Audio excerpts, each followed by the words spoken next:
The Mughal Empire in the early 18th century was a realm teetering on the precipice of decline. Aurangzeb's long and oppressive reign had sown seeds of discontent and rebellion.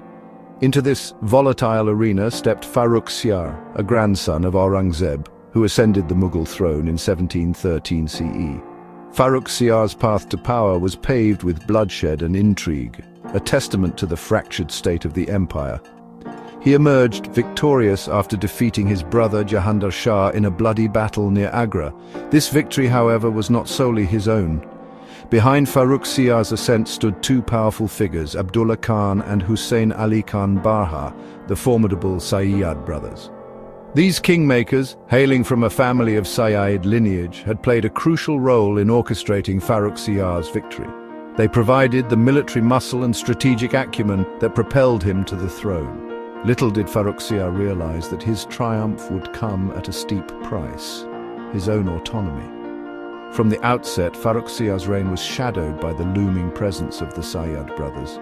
They had secured key positions within the administration, effectively holding the reins of power. Abdullah Khan assumed the role of Grand Vizier, the highest administrative position in the empire, while Hussain Ali Khan Barha became the Mir Bakshi, responsible for military affairs. The once mighty Mughal emperor was now a puppet dancing to the tune of his kingmakers. The young emperor, however, was not content to be a mere figurehead.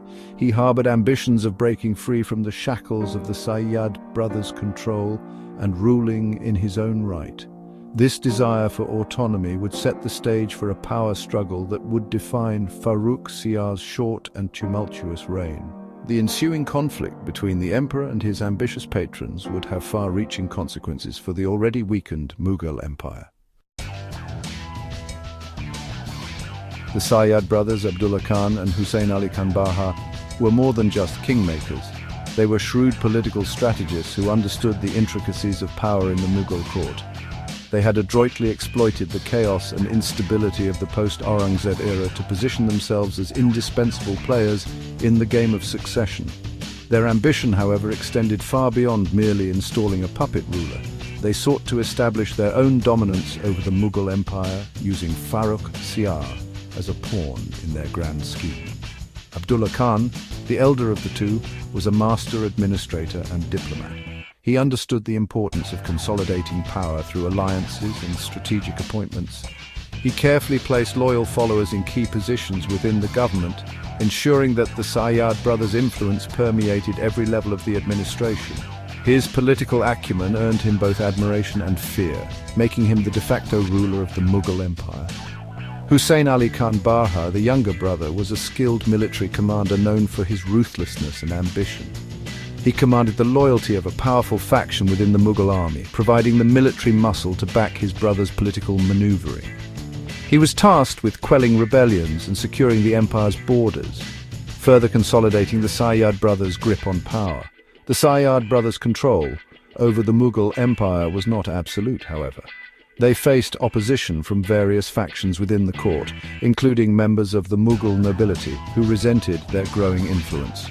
These disgruntled elements saw Farrukh Siyar as a potential rallying point for their opposition to the Saiyyad brothers' rule.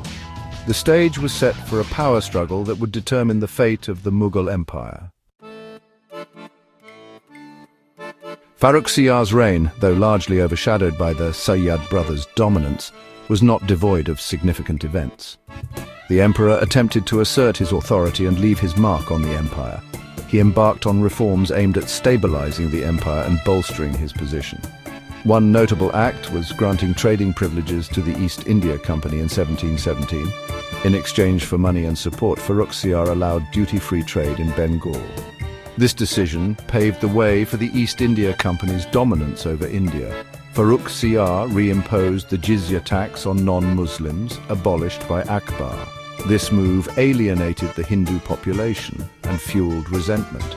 It also highlighted the growing influence of Orthodox Islamic scholars in the court. Farrukh Siyar commissioned mosques and gardens, emulating his predecessors.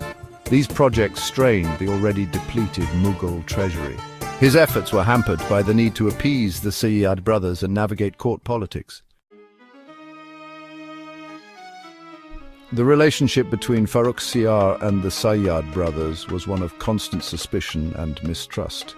The emperor chafed under their control, resenting their interference in his every decision. He yearned to break free from their shackles and rule as an absolute monarch, as his forefathers had done.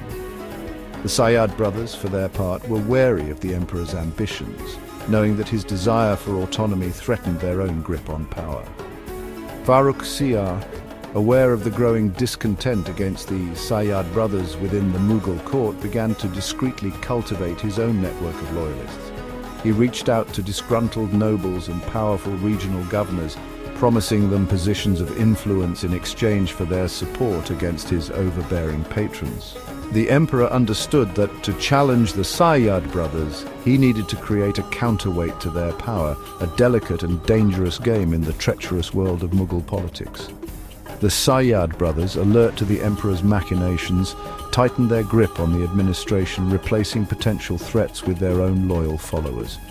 They kept a watchful eye on the emperor's activities, intercepting his correspondence and thwarting his attempts to forge alliances against them. The Mughal court became a battleground of whispers and intrigue as both sides maneuvered for advantage in a high-stakes game of power. This simmering tension occasionally erupted into open conflict.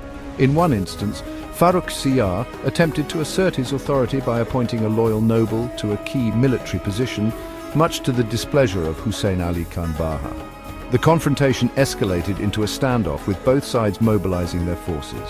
The crisis was averted at the last moment, but the incident served as a stark reminder of the fragility of the uneasy truce between the emperor and his powerful patrons.